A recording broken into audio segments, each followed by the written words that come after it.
Hello children, today we are going to learn English poetry subject Standard 9th 4.5 Tansen.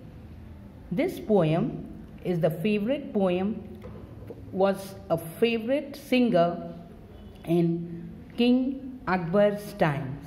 Akbar's favorite jewel. He was also called as the jewel.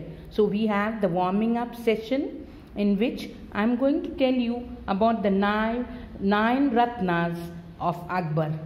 He had his 9 favorite singers and he would enjoy in the court with them. And the 9 Navratnas were as follows: Abul Fazl, Raja Todarmal, Abdul Rahim, Raja Birbal, also known as Mahesh Das, and Faizi and Fakir Aziz Din. Mulla Do Piazza was also one of the 9 Ratnas, Navratnas of Akbar.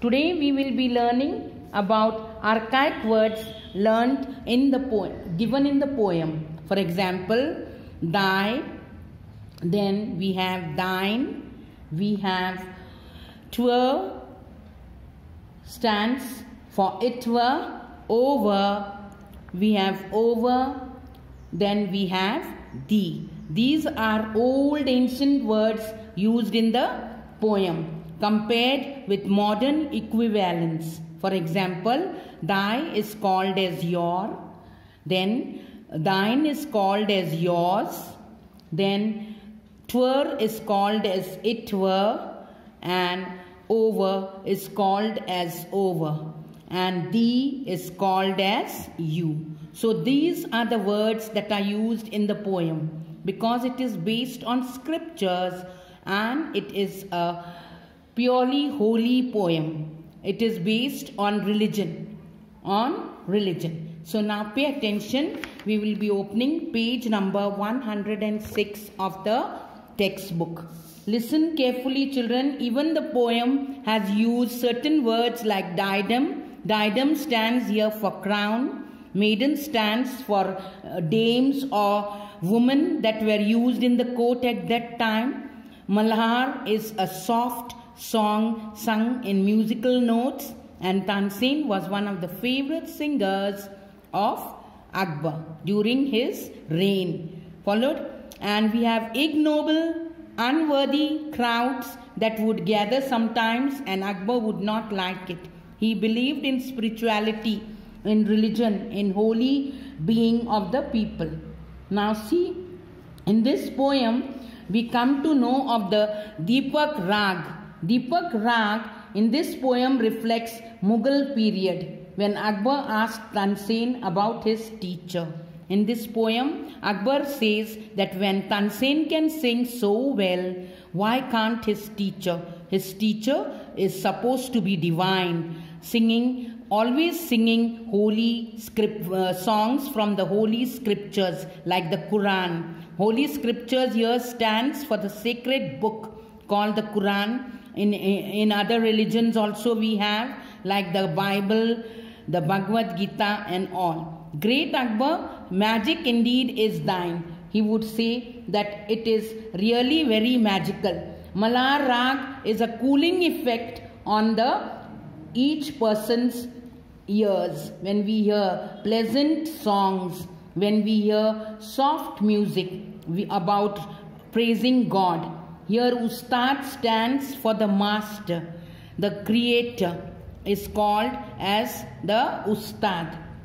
Tansen is a poem which is written by Hazrat Inayat Khan. It is totally a narrative poem. And we come to know of the flame, the consuming flame in which the whole body bursts into the love for God. When we perform our duties, we should always perform for God because work is worship. In our place of work, we only think about God while we work. Narrative poems always tell us about a story. Now we go to the page 107. These are famous poems based on Sufi poets. Malkaus rag is also used, an enchantingly different type of rag which always attracts even the nature. It enchants means it attracts. It brings the birds and the beasts closer to human habitations. For example, Akbar was ready to meet the teacher, the Ustad of Tansen, and he wanted to go to the Himalayas where his Ustad lived. The Ustad had gone far away from the world. He was no more in the world. He lived in the divine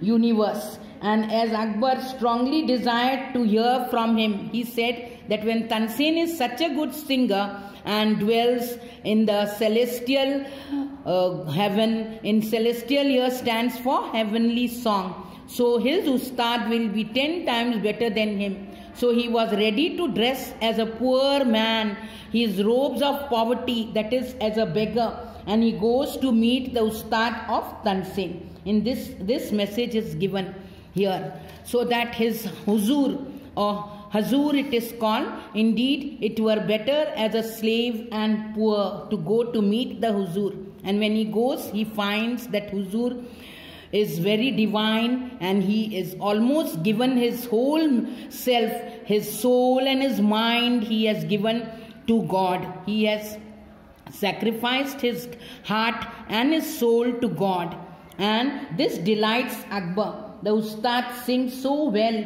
had gone far away to live out of the world. So Akbar goes there to meet the Ustad, and he is very happy to meet the Ustad. But Tansen tells him, "Tell me, Tansen, what theme this is that holds the soul enchanted and the heart enfolds, opens up." And we come to know that Tansen tells him, "Master, I sing for you, but my Ustad, my master, sings for God." He sings to God. And this is how Hazrat Inayat Khan depicts to us about the felicity, the great happiness that God has given us when we are always linked with God. When we pray, our prayer is the best weapon to God. Now in this poem, there are almost, it is a narrative poem, so there are, all the rhyming schemes are as follows: A, A, B, B. Okay? And this line, scorning its wealth, remote and far away. The figure of speech used here is tautology. Then we have in this the Malkaus rag, all ecstatic rang. We have onomatopoeia, that is the sounds are ecstatic. Malkaus, the music that is played is very, very ecstatic, different, very pleasing to the ears. Till birds and beasts enchanted as he sang is alliteration. The figure of speech used is alliteration. Birds, beast are the alphabets that are repeated. B, B is repeated. Ustad had vanished from his wandering gaze. Vanished means disappeared, and wandering is looking from, gaze is seeing, and wandering is roaming. Our thoughts are roaming. We always are sitting in one place, but our thoughts can wander from place to place. So the figure of speech used here is transferred epithet. We also have, tell me, Tansen, what theme this is that holds. It is alliteration. Tansen, tell and theme. All T letters are repeated. Repetition is done. So it is called alliteration. So we have done with the poem. But you will have to write the appreciation of the poem on page number 118 of your workbook. Okay, children, there is the appreciation of the poem on Tansen on your English workbook. Copy it on your class workbook. This is for your homework. Okay, thank you. Have a good time. Stay safe, stay home.